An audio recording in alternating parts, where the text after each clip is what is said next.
Weird.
Hello, welcome back to Starcastic Remarks, and alongside my brother who is on the phone here tonight, my name is Ryan Chambers. We are the official Dallas Stars podcast of THPN. Please go and use that promo code THPN the next time you use DraftKings or Raycon services. We appreciate them being our sponsor of this episode of this podcast and all of THPN.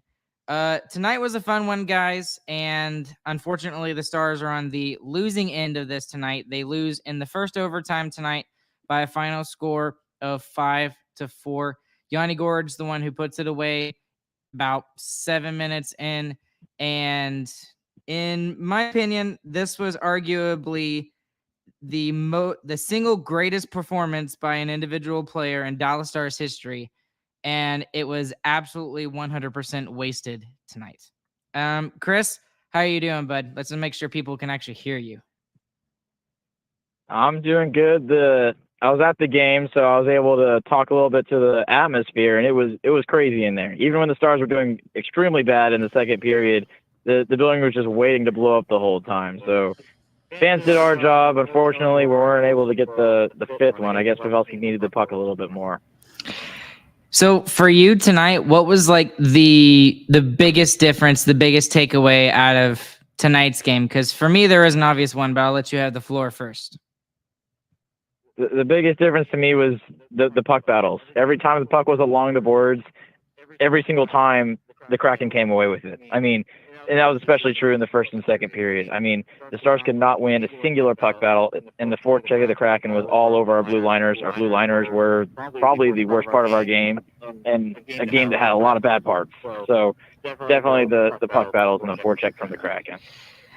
I'm gonna push back on you a little bit with the fact that there was a lot of bad things that happened tonight.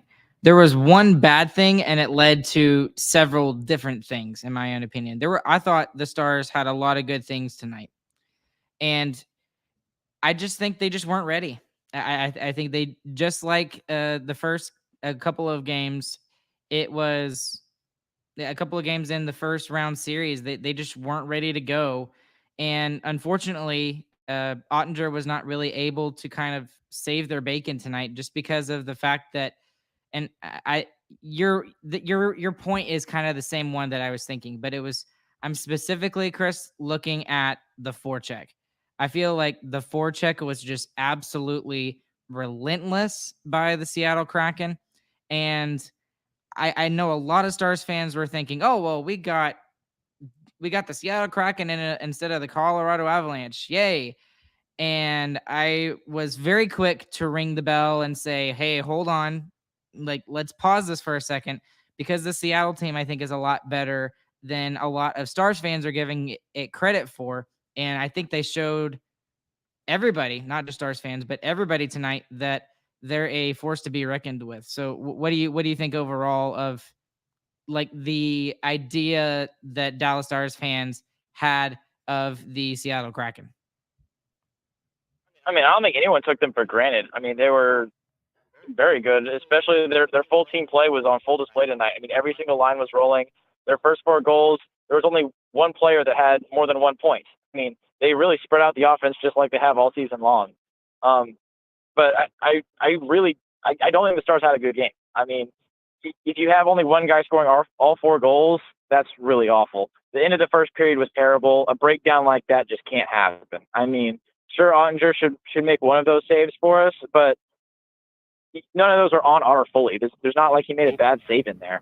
And to go that entire second half of the third period and not be able to put one home, other than Joe Pavelski, I mean, that's a deficiency on the first line, even a deficiency on the Ben Johnson line. I mean, one of those lines has to score a goal. You're not going to win a game with both of those lines being held to 0. So let's go ahead and talk about the forward lines, because you kind of talked about it very briefly. Kind of surprisingly, and I saw this mentioned a couple of times this morning on Twitter, Joe Pavelski actually comes back into the game. Obviously, that's a big storyline. But he doesn't come in playing with Jason Robertson and Rope Hintz. He comes into the game playing with Max Domi and Mason Marchment. Now, how do you look at that move by Pete DeBoer? Because you could look at it one of two ways. You could look at it and say Joe Pavelski was the only offense we had tonight, and it was a brilliant move to put him with Max Domi because Max Domi set him up 3 times, I think, tonight. Or you could look at it and say if he was on the top line with Hintz and with Robertson, maybe they actually have a chance to win the game. But which way are you leaning? Because I'm seeing a lot of Stars fans talk about that across social media right now. You should not be blaming Pavelski being on the third line for the first line not scoring. The first line scored the entirety of last series. They have every capability to score. They need to score 1 goal. I mean, it is not – there's no way you can pin that on Pavelski being on the other line. He scored 4 goals on that line. I mean, and that was partially due to some exceptional play by Domi tonight, who was outstanding. I mean, it was really a brilliant move putting past there. It sheltered his minutes. And obviously worked out extremely well, some amazing chemistry. So, yeah, you shouldn't blame Pavelski being on a different line for our top 2 players not performing. That's their fault. That is not the fault of a coach or a decision or anything like that. Hintz had his chances, and I actually thought for a second that in the overtime period that Hintz was going to be one of the ones that maybe he would have a chance to finish it off for the Dallas Stars and get the game 1 win, but unfortunately he doesn't. But what I really want to talk about is a couple of players in general. And the first one is Robo. Robo was kind of a ghost tonight. And again, I'm tooting my own horn not tooting my own horn. That's not the right thing to say. But he is still not being visible at all in the playoffs. When we need him to be big, when we need something to happen, when we need that punch in the gut, something like that, he's not the one that has been doing it. And this was we've been saying for the past 2.5 weeks now is, oh, this is a perfect time for Robertson to finally get into this playoffs, or this is a perfect time for him to get into the series. This is a perfect time for him to get into a game that we didn't deserve to win, but still win because he is Jason Robertson and he's able to score those kind of things. You were actually there tonight. Did you see him being a force to be reckoned with tonight? Was he making good plays? I mean, what do you think of his play in game 1 tonight? I agree. He was not good enough. And the more frustrating thing is that being in the building tonight, he had every opportunity to do stuff. He had lots of different chances for him to be able to make a play, and he never made one. I mean, he's getting pucks along the boards. He's whipping them on stick handles. I mean, pucks hopping over his stick, and like you can't fully blame him on that, but you kind of can. I mean, you're a good player. You're finding a way to corral that puck and take it to the net. So yeah, he had opportunities to be that guy, and he wasn't able to do it again. Let's talk about Ottinger for a second, because again, this is another thing that I feel like you can look at one of two ways. Honestly, you could look at him and say he let in 4 goals. That's the first time he's really done that in the playoffs, and first time he's done it in one period. This is very rare for Ottinger to give up this many goals in one period, but he did. But then after that, he completely shut the door and kept the Stars in the game. There was there were several opportunities where he got lucky, like when they hit the post in the third period, it could have been 5-2. But then he also made some key stops down the stretch, especially in the second and third period, that allowed Joe Pavelski to go and score those 2 goals and to get the game tied and to send it to overtime and that sort of thing. So I'm actually very curious, because I don't know what your opinion is on Ottinger's play tonight, but which way are you leaning? Are you leaning on the fact that this was just kind of a fluke, or are you kind of worried about his play moving forward in the series? I was definitely worried about it. I mean, the 3 goals in 1 minute, that's when you need a big stop by your goaltender. And we always talk and boast about how great of a playoff goaltender he is and how clutch he is. And I don't know. I didn't see that save. I mean, we talked about the game 4 save that he made in the dying seconds of the game. And I didn't see one of those from Otter tonight. I think he needs to help us win more. And it kind of felt like he was a passenger tonight. I disagree with you a little bit, because I think he honestly kept us in the game tonight. Now, could he have been better? Obviously, yes. But the 3 goals, I just don't know, like, what's a save? What save kept us in the game that he made? I mean, the biggest one I can think of was the one that hit the post in the second period, and that's not due to Otter. Well, he was still there to make the save on the rebound after that shot. And I mean, like I said, he sometimes you just have to be a little bit lucky in the playoffs. He got a little bit lucky, and I thought he played really, really well in the second and third period. Getting lucky is not credit to Otter, I don't think. I mean, I can't point at one save and say that was a great save by Otter that kept us in the game. And that's also what I was going to point out too, is he didn't make like otherworldly saves like he did in game 4 against the Minnesota Wild, but I thought he played very, very good. He didn't play world beater like he did then, but I don't feel like it's fair to criticize him as much as I think you are, because of what he's been doing for the Stars this entire playoff series. And you go ahead. You sound like you want to say something. Go ahead. Well, the Stars need that, though. I mean, you're not going to win a playoff series unless your goaltender is playing very well. Grubauer made some insane saves in that overtime. I mean, I can think of 3 off the top of my head that Grubauer made saves to keep them in that game, and I can't think of one for Otter. So yeah, maybe compared to the stuff he did earlier in the season, it may not be fair, but tonight he was beat. Grubauer beat him. And that's fair. That's fair. When we needed a big save, Grubauer was the one who did it, and it was not Ottinger who did it for us. So I think that's fair. You brought up the 3 goals in 52 seconds, or 3 goals in 1 minute, or whatever. Did you actually? I think you have to give credit to the Seattle Kraken a little bit. I think, regardless of how you feel about those 3 goals, but I really feel like that's like an outlier, and that's a one-time thing, and that's not going to happen again. Is that a fair assumption on my part, Christian? I mean, yeah. Now that it did happen, I mean, but it was a total breakdown by the blue liner. Every single time you found a defenseman on all 3 of those goals that was wildly and ridiculously out of position. I mean, on all 3 of those goals, I wasn't able to go back and check exactly who it was on those yet, since I'm driving back right now. But I mean, the blue liners were terrible in that first period. They were really bad. And let's go ahead and that was going to be another talking point I wanted to discuss with you. So I'm still in the belief that if it ain't broke, don't fix it. All right. What wasn't broke was the fact that Joel Hanley was playing okay, and he was playing well enough to where we didn't notice him, which is exactly what he should be. And if we don't notice him, that means he's doing his job well. We noticed a lot of several blue liners tonight. And one of those was Colin Miller. Colin Miller was rough tonight. Before I let you talk about Colin Miller, I do want to point out that Hockenpah and Lindell, in my opinion, were way worse than either the first pairing or the third pairing tonight. But I'll let you go ahead and talk about Miller's play tonight, and then give me your take on that second D pairing tonight, because I honestly thought they were probably the worst part of this team tonight.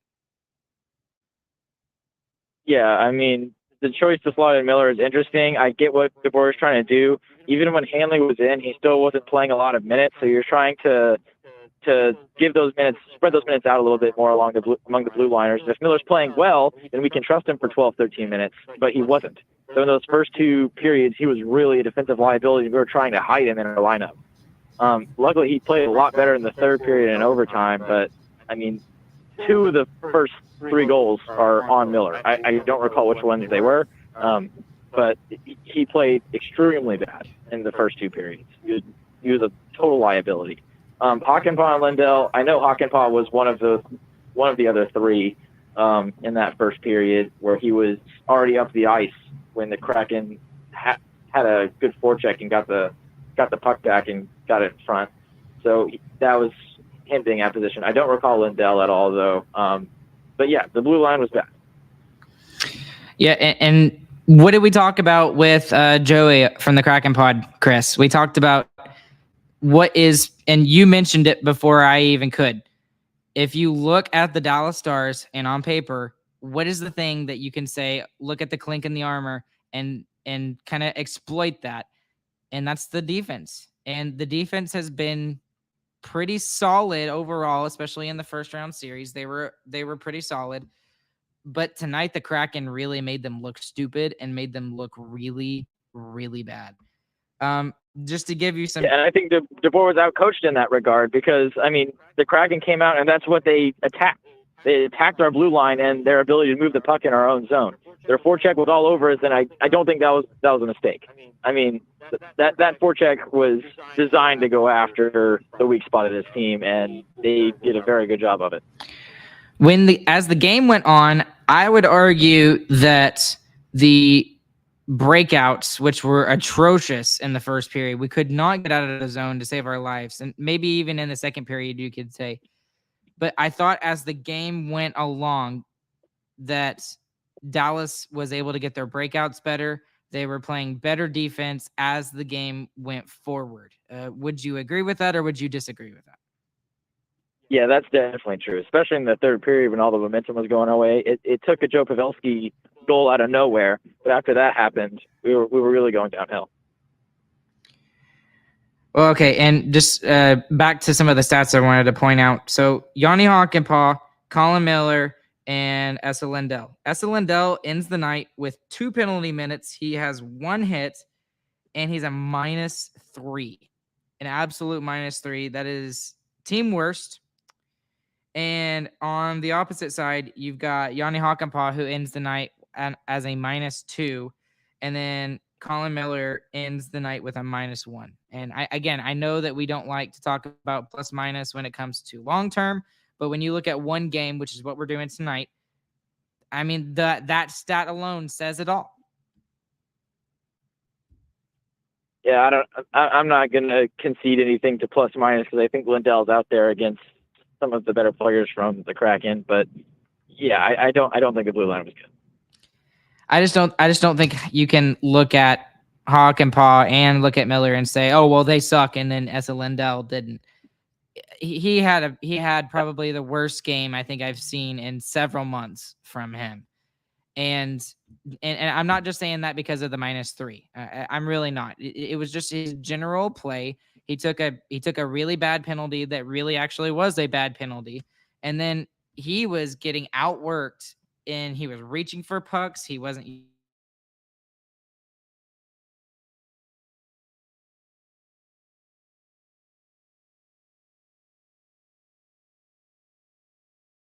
by far the worst Dallas Stars player tonight. Yeah, I just don't agree. That's fair. I think Miller was much worse. Okay. Okay, so anything else that I haven't mentioned that you think needs to be mentioned? Nope. I got to wrap it up real quick here too. Okay. All right. So we will wrap it up here real quick. Couple questions for game 2 real quick. Do you bring in Joel Hanley and take out Colin Miller? Quick yes or no? I don't know. Miller played really good. Very tough question. I would say yes. Okay, I would say yes as well. Would you take Pavelski and put him back on the top line, throw Sagan back on the third line? He scored 4 goals. Stupid question. No. All right. And biggest winner, biggest loser for you tonight, Chris? Boy, I wonder who the biggest winner is. I have to say Joe Pavelski. Biggest loser, I'm still on Miller. He played better in the third period, but I mean his first 3 shifts were some of the worst defense I've seen the Stars play. I'll give a couple of biggest winners, since obviously the big one is Joe Pavelski. He was absolutely fantastic. He's the first guy to score 4 goals in a long time in the playoffs. The guy is 38 years old and he's doing it. And not to mention, he just had a concussion. He just came back from a concussion. But I want to give 2 other little biggest winners, if that makes any sense. One to Johnston, who looked like a demon possessed at the end of the third period. It looked like he was going to try and end the game right then and there. And then another biggest winner I want to give to is Ryan Suter. Ryan Suter, I thought was pretty good tonight. And I guess for my biggest loser, I'll just give it to the bottom 4. I'll give it to Hockenpah, Essa. No, I'll give it to 3. Essa, Colin, and Yanni. I thought Thomas Harley did okay, did pretty well tonight as well. So, okay, Chris, anything else? Nope. Okay. All right. Those of you that are listening on the podcast side later, we appreciate you guys listening to us. Please consider leaving a 5-star review if you liked what you heard here tonight. Stars will be back in action on Thursday, and it's going to be another 8:50 start, of course, because the NHL hates the Central Time Zone for some reason. I don't know why. But thank you to those of you, who are listening live. We got 20 right now, and at one point we were up to like 35, I think. So thank y'all for doing that. And y'all are insane. It's 12:47 at night. Go to bed, crazy insanity people. And as always, please go and check out StarcasticRemarks.com. That's our website, all the latest information there. Thanks to our sponsors, DraftKings and Raycon. Use that promo code THPN. Alongside Chris, who's on the phone, my name is Ryan. We will catch you guys on the flip side, and we hope you guys have a good, fantastic morning, afternoon, evening, whenever you guys are listening, and we will be back with you guys again on Thursday night. See you guys later.